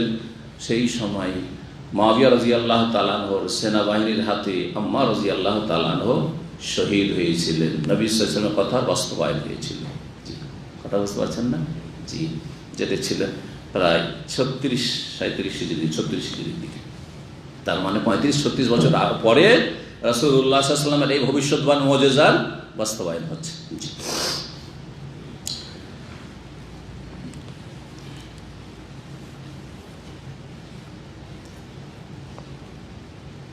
মসজিদ নির্মাণ সম্পর্কে আরও হাদিস চলে আসছে, তবে আমরা এখানে মসজিদ নববীর যে সম্প্রসারণ অথবা তাতে যে আমরা পুনর্নির্মাণ এ সম্পর্কে সংক্ষিপ্ত আলোচনা করি। খোলাফায়ে রাশিদের জামানায় যা হয়েছিল, নবী করিম সাল্লাল্লাহু আলাইহি ওয়াসাল্লাম মসজিদ নির্মাণ করলেন প্রথম মদিনা যাওয়ার পরে। এ সম্পর্কে এর আগে শুনেছেন। প্রথম গিয়ে কি করলেন, সেই জায়গাটি খরিদ করলেন আর তারপরে সেখানে মসজিদ নির্মাণ করলেন। তারপরে দ্বাদশ হিজরিতে 12 হিজরিতে আবু বকর সিদ্দিক রাদিয়াল্লাহু তাআলা আনহু মসজিদের কিছু সংস্কার করলেন। কিছু কি করলেন? সংস্কার করলেন, বৃদ্ধি করলেন, সংস্কার করলেন। আর সেই পুরনো যে খুঁটিগুলি ছিল সেই খুঁটিগুলি পরিবর্তন করে দিলেন। ওয়ালাম ইয়াজিদ ফিহি শাইআন, কোনো কিছু বৃদ্ধি করলেন না। এটা ছিল কোন হিজরির কথা? 12 হিজরির কথা। 17 হিজরিতে উমর রাদিয়াল্লাহু তাআলা আনহু, উমর রাদিয়াল্লাহু তাআলা আনহু আবু বকর সিদ্দিক রাদিয়াল্লাহু তাআলা মাত্র 2 বছর, 13 হিজরি পর্যন্ত। আর 13 হিজরি থেকে শুরু করে খেলাফত 10 বছর বেশি চলেছে উমর রাদিয়াল্লাহু তাআলা আনহু। উমর রাদিয়াল্লাহু তাআলা আনহু 17 হিজরিতে তিনি পুনর্নির্মাণ করলেন। এই মর্মে সহিহ বুখারীর হাদিস আমাদের সামনে গিয়েছে। তিনি কি করেছিলেন? 17 হিজরিতে এই কাজটি শুরু করলেন, কিন্তু তাতে কিছুটা সম্প্রসারণ করলেন। আশেপাশে যে ঘরবাড়িগুলি ছিল মসজিদের আশেপাশে, সেই জায়গাগুলি ক্রয় করে নিলেন। যারা বাড়িওয়ালারা ছিল তাদের কাছে কিনে নিন আর সেটা তাতে সামিল করে নিলেন। এই ক্ষেত্রে কতটা তিনি বাড়িয়েছিলেন? পশ্চিম দিকে তিনি 20 হাত বাড়িয়েছিলেন। পশ্চিম দিক কোন দিক? কে বলবে তাড়াতাড়ি? মসজিদ নববী থেকে পশ্চিম দিক কোন দিক? বাবুস সালাম, বাবুর রহমত দিক। বাবুস সালাম, এখান থেকে সালাম করার জন্য ঢুকছেন। জি হ্যাঁ। তো পশ্চিম দিকে বাড়িয়েছিলেন কয় হাত? 20 হাত। দক্ষিণ দিকে অর্থাৎ কোন দিকে? কেবলার দিকে। দক্ষিণ দিক মানে কেবলার দিকে বাড়িয়েছিলেন 10 হাত। জি হ্যাঁ। আর উত্তর দিকে বাড়িয়েছিলেন, দক্ষিণের পরে উত্তর দিকে বাড়িয়েছিলেন সালাসিনা জিরাআন। কত? 30 হাত। 30 হাত মানে পেছন দিকে। তাহলে মুসল্লিরা যখন দাঁড়াবে তখন পেছন দিকে উত্তর দিকে বাড়িয়েছিলেন 30 হাত। তাহলে হয়ে গেল মসজিদের দৈর্ঘ্য 70 মিটার, 140 হাত অর্থাৎ 70 মিটার। উত্তর থেকে দক্ষিণ হয়ে গেছিল 120 হাত মানে 60 মিটার। আর পূর্ব থেকে না 70 মিটার ছিল, বলছি 70 মিটার ছিল। 140 ছিল উত্তর থেকে দক্ষিণ, আর 120 হাত ছিল 60 মিটার পূর্ব থেকে পশ্চিম। আর বাকি থাকে একটা দিক শুধু। তাহলে কি করেছিলেন তিনি? ওমর রাদিয়াল্লাহু তাআলা আনহু কিবলার দিকে একটু বাড়িয়েছিলেন। কয় হাত? 10 হাত বললাম। বাবুস সালামের দিকে কতটা বাড়িয়েছিল? উত্তর দিকে 20 হাত বাড়িয়েছিলেন। আর 30 হাত বাড়িয়েছিলেন কোন দিকে? উত্তর দিকে অর্থাৎ মুসল্লিদের পেছন দিকে। একটা দিক বাকি থাকলো, সেটা হচ্ছে নবী সাল্লাল্লাহু আলাইহি ওয়াসাল্লামের যে কবর রয়েছে বা মা আয়েশা রাদিয়াল্লাহু আনহা যে হুজরা আছে ওই দিকে। ওই দিকে কিছুই বাড়াননি। কেন? ওয়ালাম ইয়াজিদ মিন জিহাতি শারক, পূর্ব দিকে কোনো কিছু বৃদ্ধি করেনি। লিউজুদে হুজরাতে উম্মাহাতুল মুমিনিন, কারণ উম্মাহাতুল মুমিনিনদের সেখানে কি ছিল? হুজরাগুলি ছিল, কক্ষগুলি ছিল লাইন ধরে। মা আয়েশা রাদিয়াল্লাহু তাআলা ঘরটা শুধু এখন বহাল আছে, কারণ সেখানে যেহেতু নবী সাল্লাল্লাহু আলাইহি ওয়াসাল্লাম, আবু বকর সিদ্দিক আর ওমর রাদিয়াল্লাহু তাদের কবর আছে। আর বাকি ঘরগুলিকে সরিয়ে দেওয়া হয়েছে। ওইগুলো লাইন দিয়ে যে মুসাল্লান নেসা মহিলা সেকশন রয়েছে ওই দিকটাই এই ঘরগুলি ছিল 9 বিবির। এই ছিল ওমর রাদিয়াল্লাহু আনহু জামানাত। তো আচ্ছা, ওপরে কতটা উঁচা ছিল? বলছেন যে 11 হাত ছিল। এই যে দেখেন কতটা হবে এটা আইডিয়াতে? 11 হাত হবে? মনে হবে না, 11 হাত ছিল। মসজিদের দরজা কয়টি ছিল? বলছেন ও জোয়েল মসজিদ সিত্তাত, 6টি দরজা তখন ছিল। মসজিদ নববীর দরজা ছিল 6টি। দুটো ছিল পূর্ব দিকে, দুটো পূর্ব দিকে অর্থাৎ কোন দিকে? এই যে বাকির দিকে, যেদিকে সালাম করার পরে বেরিয়ে চলে যাচ্ছেন। জি, বাবে ওসমান, যেটাকে বাবে জিবরিল বলা হচ্ছে। আর একটি বাবুন নেসা, বাবুন নেসা মহিলাদের জন্য। দুটো দরজা ছিল পশ্চিম দিকে। পশ্চিম দিক কোন দিক? বাবুস সালামের দিক। একটি তো বাবুস সালাম আর একটি বাবুর রাহমা। প্রথম বাবুর রাহমাটাই ছিল, কারণ মসজিদ তো সামনের দিকে ছিল না, বাবুস সালামের দিকে তাকে মসজিদ ছিল না। তো বাবুর রাহমাটা প্রথম, আর অষ্টহুদেশা বাবুস সালাম। আর বাবুস সালাম যে সামনের দিকে, যেটা প্রথম দরজা, ওই দিক থেকে প্রবেশ করলে সে বাবুস সালাম নতুন করে তৈরি করলো। তাহলে সেদিকে দুটো দরজা। ও বাবানে মিনাল জিহাতি শামালিয়া, আর পূর্ব দিকে অর্থাৎ যেদিক থেকে মসজিদ নববীতে ঢুকছেন মুসল্লিরা, যদিও চারিদিক থেকে ঢুকছেন এখন, কিন্তু অর্থাৎ মুসল্লিদের পেছন দিক। তো এই দিক থেকে দুটো দরজা ছিল, দুটো দরজা ছিল, এখন অনেক দরজা বেড়ে গিয়েছে। সংক্ষেপে এই ক্ষেত্রে বলা যেতে পারে যে উমর রাদিয়াল্লাহু তাআলা আনহুর আমলে বলছেন যে বৃদ্ধি করা হয়েছিল 1100 স্কয়ার মিটার, 1100 স্কয়ার মিটার। এর মাধ্যমে মসজিদে নববী এর টোটাল স্কয়ার মিটার হয় 3575, 3575 metre square feet, square feet যেটা বলা হচ্ছে, মিটার বলা হচ্ছে, ফিট নয়। তারপর ওসমান রাদিয়াল্লাহু তাআলা আনহুর জামানায় 28 থেকে 30-এর মধ্যে এই দীর্ঘ 2 বছরে মসজিদ প্রশস্ত করা, মসজিদ নববী প্রশস্ত করা হয়। তিনি যখন মসজিদে নববী প্রশস্ত করেন তো কিবলার দিক থেকে তিনি 10 হাত বাড়িয়ে দেন। আবার কিবলার দিকে কত বাড়ান? 10 হাত। পশ্চিম দিকে 10 হাত। পশ্চিম দিক কোন দিক? কাবাতুস সালাম দিক। আর বলছেন যে অমিনাল জিহাদি শিমাল ইশিয়ান জেরান, আর উত্তর দিক থেকে অর্থাৎ যে দিক থেকে মুসল্লিরা গিয়ে দাঁড়াচ্ছে তো এইদিকে 20 হাত বাড়িয়ে দেন, 20 হাত বাড়িয়ে দেন।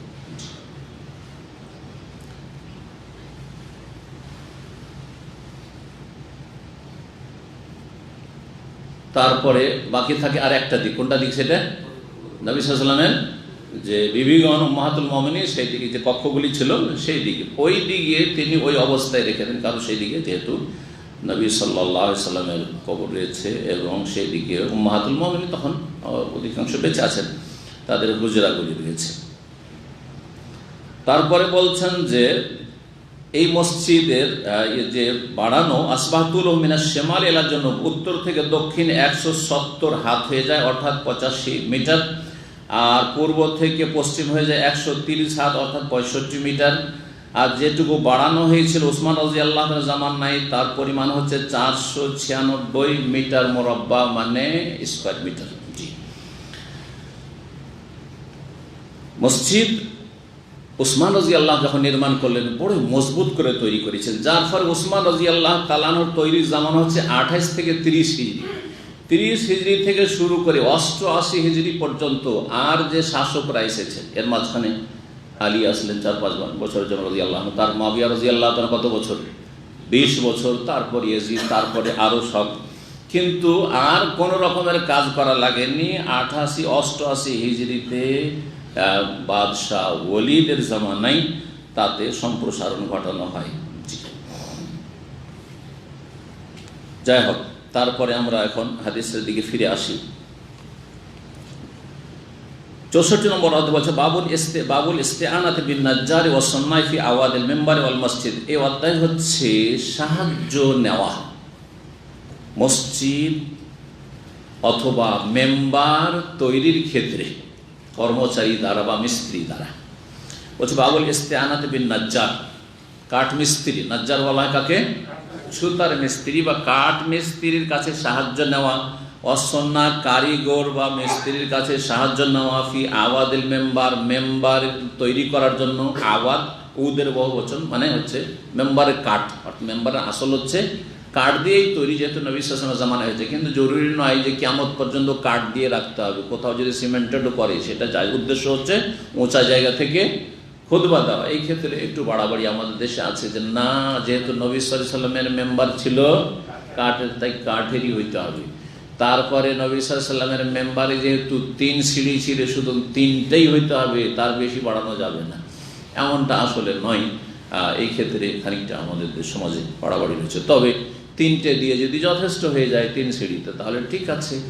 আর কাঠের যুগে থাকে, যদি থাকে না আর কাঠ চলে তো ঠিক আছে, কিন্তু এমনটা নয় যে না কাঠ ছিল তো কাঠই রাখতে হবে। তাহলে নবী সাল্লাল্লাহু আলাইহি ওয়াসাল্লামের মেম্বার ছিল ঝাউ গাছের, তাহলে ঝাউ গাছ খুঁজতে হবে, ঝাউ কাঠ খুঁজতে হবে নাকি। তো 848 দেখি বলছে নম্বর হাদিসে বলছেন সাহাল বিন সাদ রাদিয়াল্লাহু তাআলা আনহু قال بعث رسول الله صلى الله عليه وسلم الى امراه। রাসূলুল্লাহ সাল্লাল্লাহু আলাইহি ওয়াসাল্লাম জনৈক মহিলার কাছে পাঠালেন। কেন? ওই মহিলার একটি দাস ছিল, গোলাম, সে ছিল ছুতার মিস্ত্রি, কাঠ মিস্ত্রি। তার কাছে পাঠালেন আনমুরি গোলামাকিন নাজ্জার, তোমার যে ছুতার মিস্ত্রি গোলাম রয়েছে, কি দাস রয়েছে, তাকে তুমি নির্দেশ দাও ইয়ামালুলি আওয়াদান, আমার জন্য কয়েক সিঁড়ি বিশিষ্ট কিসের কাঠের কি তৈরি করে দেবে, মেম্বার তৈরি করে দেবে। আওয়াদ এখানে ভাব অর্থ হচ্ছে মেম্বার তৈরি করে দেবে। আজলেসু আলাইহিন্না, যার উপর আমি বসবো এবং খুতবা দেব। উদ্দেশ্য হচ্ছে উঁচা জায়গা থেকে দিনই আলোচনা করা, যেটাকে আজকাল স্টেজের আকার দিয়েছে। শুধু খুতবার ক্ষেত্রে মেম্বারটা বহাল আছে যাতে করে সুন্নতের কাছাকাছি থাকা যায়। নবী সাল্লাল্লাহু আলাইহি ওয়াসাল্লাম এমনি আলোচনা করতেন জুমার খুতবা ছাড়া, তো সেই আলোচনা তো মেম্বারে উঠে উঁচা জায়গা থেকে, যাতে করে লোকজনকে দেখতে এবং লোকজনের সাথে কথা বলতে, লোকজনের কথা শুনতে সুবিধা হয়। এই ছিল হাদিস। তারপরে 449 নম্বর হাদিস। এই হাদিস জাবের রাদিয়াল্লাহু তাআলা বর্ণনা করেছেন, আন্না ইমরাতান, জনৈক মহিলা বলল। আগের হাদিস রয়েছে যে ওই মহিলাকে বলে পাঠান রাসূলুল্লাহ সাল্লাল্লাহু আলাইহি ওয়াসাল্লাম, আর এখানে আছে যে ওই মহিলা নিজেই প্রস্তাব পাঠিয়েছিল। তাহলে দুটো সমন্বয় হচ্ছে যে প্রথম ওই মহিলা প্রস্তাব পাঠিয়েছিলেন, আর তারপরে রাসূলুল্লাহ সাল্লাল্লাহু আলাইহি ওয়াসাল্লাম যে ঠিক আছে, আর তারপরে যখন চাইলেন যে না মেম্বার তৈরি করবো তখন বলে পাঠালেন। তো জনৈক মহিলা কি করেছিল, কালাত বলেছিল, ইয়া রাসূলুল্লাহ, হে আল্লাহ রাসূল, আলা আজআলুকা শাইআন, আপনার জন্য একটা কোনো এরকম মেম্বার উঁচা জায়গা তৈরি করে দেবো কি, তাকওয়াদু আলাইহি, যার উপর আপনি খুতবা দেওয়ার সময় বসবেন। ফাইন্নালি গোলামান নাজ্জান, কারণ আমার একটি গোলাম কৃতদাস রয়েছে, ছুতার মিস্ত্রি, কাঠ মিস্ত্রি। তাহলে তখন নবী বলেন, ইন শি'তা, যদি তুমি চাও তো করো, অসুবিধা নেই, চাও তাহলে করো। তাহলে তার আগ পর্যন্ত মেম্বার ছিল না। জি, ফাআমিলাতিল মেম্বার, তখন ওই মহিলা তার এই দাসের মাধ্যমে, মিস্ত্রির মাধ্যমে একটি মেম্বার তৈরি করে দেয়। 65 নম্বর অধ্যায় বলছেন, বাবু মান বানা মসজিদান। এই অধ্যায় হচ্ছে ওই ব্যক্তির ফজিলত সম্পর্কে যে ব্যক্তি আল্লাহর মসজিদ তৈরি করবে। 450 নম্বর হাদিস। ওসমান রাদিয়াল্লাহু তাআলা আনহু থেকে শুনেছেন, ওবায়দ আল খাওলানি তাবী, কি ইয়াকুলু ইনদা কাউলিন নাস ফীহি, যখন জনগণ বেশ কিছু লোক তার সমালোচনা শুরু করে, বিদ্রোহীরা, এখানে নাস মানে এখানে বিদ্রোহী লোকেরা যখন তার সমালোচনা শুরু করলো, তখন তিনি বলেছিলেন, হিনা বানা মসজিদ আর রসুল, যখন তিনি মসজিদে রাসূলুল্লাহ সাল্লাল্লাহু আলাইহি ওয়াসাল্লাম মসজিদে নববী পুনর্নির্মাণ করতে লাগলেন, তখন কিছু লোক সমালোচনা করতে শুরু করলেন। তো নেতাদের সমালোচনা হবে, ভালো কাজ করলেও সমালোচনা হবে, কথা বুঝছেন? সেই যুগে যদি সমালোচনা শুরু করে দেয়, হ্যাঁ, তাহলে আজকে সমালোচনা হইতে পারে না, আরও বেশি হবে, কারণ ত্রুটিও বেড়ে গেছে, ত্রুটি বেড়ে গেছে। তখন ত্রুটি ছিল না, তারপর ত্রুটি, কারণ যারা দেখছিল তাদের নজরে ত্রুটি। কি ওসমান রাদিয়াল্লাহু তাআলা ভাবলেন যে মসজিদটা সুন্দর করে দিই, মসজিদটা মজবুত করে দিই, ভালো করে তৈরি করে দিই, আর মসজিদ নির্মাণে যে ফজিলত আছে, জান্নাতে স্পেশাল আল্লাহ ঘর, ওইটা যেন আমি হাসিল করতে পারি, এই উদ্দেশ্যে তিনি মসজিদ তৈরি করতে লাগলেন।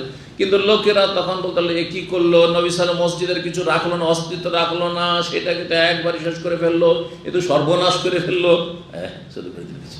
যাদের বিদ্রোহী মনোভাব, সমাজে কিছু থাকবে।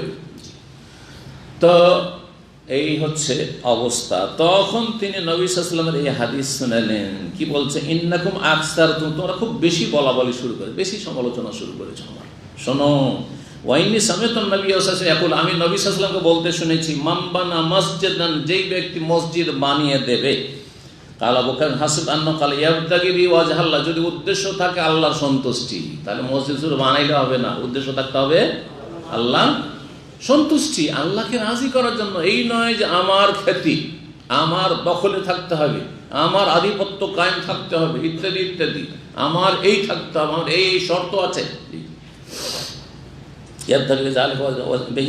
আল্লাহ সন্তুষ্টির উদ্দেশ্য, বানাল্লাহু লাহু মিসলাহু ফিল জান্নাত, তার মতোই অনুরূপ আল্লাহ তার জন্য জান্নাতে ঘর প্যালেস তৈরি করবেন। এই ছিল হাদিস। ওসমান রাদিয়াল্লাহু তাআলা মসজিদ নির্মাণ করেছিলেন, বললাম একটু আগে, মনে আছে, 2 বছরে 28 থেকে নিয়ে 30 পর্যন্ত, তো 30 হিজরিতে তিনি সম্পন্ন করেছেন মসজিদ নির্মাণ। 66 নম্বর অধ্যায়, বাবুন, এই অধ্যায় হচ্ছে ইয়াখুযু বিনুসুলিন নাবলি ইযা মাররা ফিল মসজিদে, কোন ব্যক্তি যদি মসজিদে অতিক্রম করে আর তার হাতে অস্ত্র থাকে, কোন অস্ত্র, এখানে হাদিস আছে তীরের কথা, কিন্তু তীর নয়, চাকু আছে, আর কোন অস্ত্র আছে, ধারালো অস্ত্র আছে, তাহলে কি করতে হবে? অথবা ধরেন আজকালকার যেসব গান ফান আছে সেগুলি আছে, তাহলে সতর্ক রাখতে হবে, অনেক সময় হইতে পারে চাপা পড়ে ফায়ারিং হয়ে যেতে পারে, সুতরাং সতর্কতা অবলম্বন করতে হবে। মসজিদ সবচাইতে উত্তম জায়গা, সেই জন্য বলা হয়েছে। কিন্তু মসজিদ ছাড়াও যেখানে জনসমাগম রয়েছে সেখানে অস্ত্র নিয়ে চলাফেরা করলে, অথবা বাচ্চারা আপনার ঘরে বাড়িতেই বাচ্চারা ছোটাছুটি দৌড়াদৌড়ি করছে আর আপনি অসতর্ক, আপনি অস্ত্র নিয়ে আপনি কাজ করছেন, এমনটা করবেন না। এই হাদিস থেকে সব মাসাইল আমাদেরকে ইস্তেমবাদ করতে হবে। কি বলছেন যে অধ্যায় হচ্ছে যে কোনো ব্যক্তি যে মসজিদ হয়ে অতিক্রম করে আর তার কাছে অস্ত্র, তরবারি অথবা তীর রয়েছে, তাহলে ইয়াখুযু বিনুসুলিন নাবলে, তীরের যে ফলা রয়েছে, তীরের ফলা অর্থাৎ যেখানে ধারালো অংশটুকু লাগানো রয়েছে লোহা, সেটুকুকে হাতে ধরে রাখেন, হাতের মুঠে ধরে রাখেন যাতে কাউকে না লাগে, অথবা কভারের ভিতরে ঢুকিয়ে রাখেন। তার চেয়ে ভালো কভার যদি দেখেন কভারের ভিতরে ঢুকিয়ে রাখেন, না তাহলে কমপক্ষে দেন খোলা চাকু, তাহলে চাকুটাকে, অনেকে চাকু এইভাবে নিয়ে চলাফেরা করে, হ্যাঁ এইভাবে নিয়ে চালু ধরে আছে, কথা বোঝা গেছে? ওইভাবে ধরে রাখবেন না, এইভাবে ধরে রাখবেন যাতে করে কাউকে না লাগে। 451 নম্বর হাদিস, জাবের বিন আব্দুল্লাহ রাদিয়াল্লাহু তাআলা আনহু হতে বর্ণিত, তিনি বলছেন মাররা রাজুলুন ফিল মসজিদি, জনৈক ব্যক্তি মসজিদ হয়ে অতিক্রম করছিল, মাহু সিহামুন, তার হাতে তীর ছিল। ফাকাল লাহু, নবী সাল্লাল্লাহু আলাইহি ওয়াসাল্লাম বলেন, ফাকাল লাহু রাসূলুল্লাহ সাল্লাল্লাহু আলাইহি ওয়াসাল্লাম বললেন, আমসিক বিনি সালিহা, তার ফলাটি তুমি হাতে ধারণ করো যাতে কাউকে লেগে না যায়। 67 নম্বর অধ্যায় বাবুল মরুর ফিল মসজিদ, এই অধ্যায় হচ্ছে মসজিদ হয়ে অতিক্রম করা, ওই রকমই কাছে হাদিস রয়েছে। 452 নম্বর হাদিস বলছেন আবু বুরদা রাদিয়াল্লাহু তাআলা আনহু, তার পিতা থেকে বর্ণনা করেছেন, কাল সামিত আবু বুরদা তানাবি আনিন নবী সাল্লাল্লাহু আলাইহি ওয়াসাল্লাম, মান মাররা ফি শাইইন মিন মাসাজিদিনা আও আসওয়াকিনা বিনাবলিন, কোন ব্যক্তি যদি আমাদের মসজিদ হয়ে অথবা আমাদের হাট বাজার দিয়ে অতিক্রম করে, কি নিয়ে? বেনাবলিন, তীর হাতে নিয়ে, ফালিয়াখুয আলা নিসালিহা, তাহলে তীরের ফলাটা যেন হাতে ধরে রাখে, লা ইয়াকিরু বিকাফফিহি, তার হাত দ্বারা যেন কাউকে আঘাত না করে দেয়। লা ইয়াকিরু বিকাফফিহি মুসলিমান, কোন মুসলিম কেউ, আর কোনো মানুষকেই নয়, যে মুসলিম আর অমুসলিম পার্থক্য রয়েছে, যেহেতু আসল হচ্ছে যে মুসলিম নবী সাল্লাল্লাহু আলাইহি ওয়াসাল্লামের সমাজে সব মুসলিম বসবাস করছিল, কোন ব্যক্তিকে যেন অনিচ্ছাকৃত না করে দেয়, কি আঘাত না করে দেয়, আঘাত না লেগে যায়, সেই জন্য সে সতর্কতা অবলম্বন করবে। এখানেই আজকের আলোচনা শেষ করছি। ওয়া সাল্লাল্লাহু আলা নবিয়িনা মুহাম্মদ ওয়া আলা আলিহি ওয়া সাহবিহি আজমাইন।